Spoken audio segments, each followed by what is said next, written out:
जय गुरुदेव। कब तक यूं घुट घुट कर जीते रहोगे? क्या दम नहीं घुटता तुम्हारा? काफी अरसे से एक काल कोठरी में बंद पड़े हो, अंधे और बहरे बनकर बांध कर पटक कर रखा है। हाथों में, पैरों में, गले में जंजीरें पड़ी हैं। क्या दम नहीं घुटता? क्या जंजीरों से वजन नहीं लगता? क्या जिंदगी भार नहीं लगती? कब तक यूं दुख में गोता लगाते रहोगे? कभी सोचा है इन कर्म रूपी जंजीरों ने मुझे क्यों बांध कर रखा है? जो है मेरे सर पर कर्म का पहाड़ रखा है, ये पहाड़ क्यों रखा है? क्यों मैं इसके वजन को ढोता हूं? और ये पहाड़ कैसे हटेगा?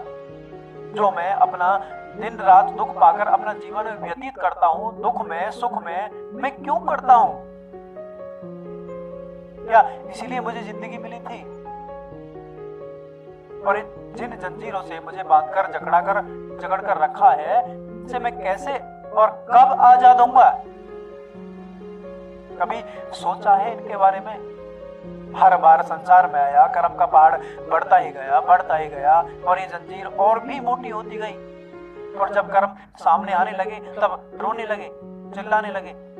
रो, खूब रो, लेकिन दुखों के लिए नहीं, कर्मों के लिए नहीं। जो आप इन जंजीरों में बंधे पड़े हो, जकड़ कर रखा है, जो ये सर पर कर्म का पहाड़ रखा है, इनसे कैसे छूटना है, इसलिए रो। मैं इस दुख से कैसे छूटूंगा? पकड़ लो जाकर सतगुरु के पैरों को और छोड़ो ही नहीं जब तक आश्वासन नहीं देते। हाँ, छुड़ा दूंगा, पकड़ कर रखो। नहीं तो हर बार यही होता आया, हर बार। पहला जन्म नहीं है तुम्हारा, काफी अरसे से, लंबे अरसे से चलता आ रहा है और ये चलेगा, आगे भी चलेगा। अगर इसी तरह दुख और कर्म के पहाड़ को सहते रहे, ढोते रहे, गधों की तरह चलता रहेगा। लेकिन अब की बार दुख से दुखी होकर नहीं रोना है। दुख से दुखी तो होना है, लेकिन दुख को खत्म करने के लिए रोना है, उस मालिक के सामने रोना है। एक वही है जो तुमको छुड़ा सकते हैं। तुमको ही नहीं, सबको छुड़ा सकते हैं। जैसे बच्चा रोता है, माँ को लगता है कि हाँ बच्चे को भूख लगी है, उसे दूध पिलाएगी, कुछ खिलाएगी। उसी तरह मालिक के सामने रोना है, उस सतगुरु, उस रोना है, उस गुरु के सामने रोना है।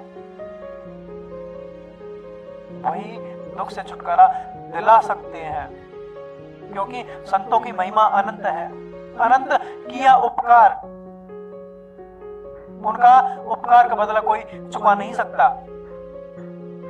उनका उपकार अवर्णीय है, अवर्चनीय है, अकथनीय है, कहने सुनने में लिखने में नहीं आ सकता।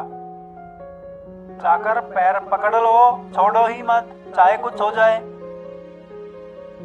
छूटना है तो दुखों से, वरना जिंदगी भर गधे की तरह वजन ढोते रहोगे। क्योंकि गधे को पता ही नहीं होता मैं वजन क्यों ढो रहा हूं। खाने से मतलब और वजन ढोने से मतलब। आप गधा नहीं हो तो जिंदगी भर कर्मों का वजन ढोते रहो। आपको वो पहाड़ हटाना है, अब की बार हटाना है। मौका है आपके पास। जो ये जंजीरें हाथ पैरों में, गले में पड़ी हैं, इनको हटाना है, काटना है। संतों के पास एक ऐसा रास्ता है जहां संसार के सभी रास्ते बंद हो जाते हैं, इंसान के सभी रास्ते बंद हो जाते हैं। वहां संतों के पास से एक ऐसा रास्ता खुलता है जहां से सब रास्ते खुल जाते हैं। जो कर्म का, दुखों का, जंजीरों का पहाड़, आडंबर आपके सर पर चढ़ा है, वो खत्म हो जाएगा और जिंदगी भर के लिए दुखों से आप मुक्त हो जाओगे। एक किरण वहां से निकलती है उम्मीद की, लेकिन जाएगा तभी तो होगा। फिर इस काल कोठरी में कभी नहीं आना पड़ेगा। सदा के लिए उस मालिक का होकर इस जंजाल से छूट जाओगे, सदा के लिए। अगर संसार में रहना है, संसार का दुख झेलना है, तो कोई बात नहीं, रहो इस दुनिया में। लेकिन जो इस संसार में सबसे ज्यादा सुखी है, सबसे ज्यादा उसके पास संसार का धन है, मुझे लगता है वही सबसे ज्यादा दुखी हो। क्यों? क्योंकि उसने इस शरीर का मतलब ही नहीं समझा। सारी जिंदगी पैसों में उड़ा दी, गवा दी। पैसे वाले के पीछे मत भागो।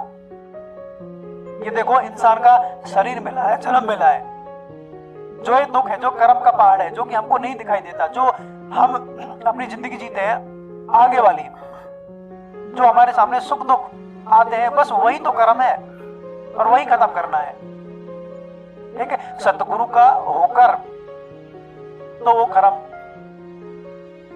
वो कर्म खत्म हो सकते हैं, वरना कोई भी इलाज नहीं है, कोई भी ट्रीटमेंट नहीं है इसका। जय गुरुदेव। हम तेरी उसी बस्ती में बसते हैं जहां आप खुद बसते हैं। हमसे यूं माया का पर्दा मत करो, क्योंकि तेरा और मेरा फासला सिर्फ एक नजर का है। जय गुरुदेव।